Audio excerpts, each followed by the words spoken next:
Can we do 3-finger swipe to screenshot on Infinix Smart 9? So if you're looking for this information, so the answer is no, we cannot do that.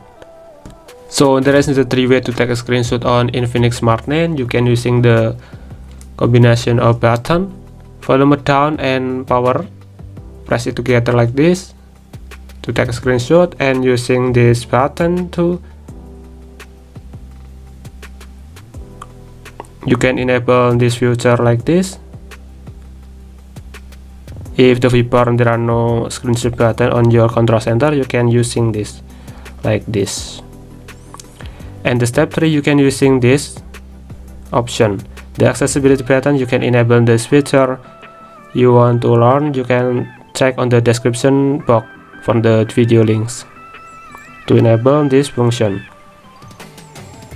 Okay guys, thanks for watching. Don't forget to like and subscribe.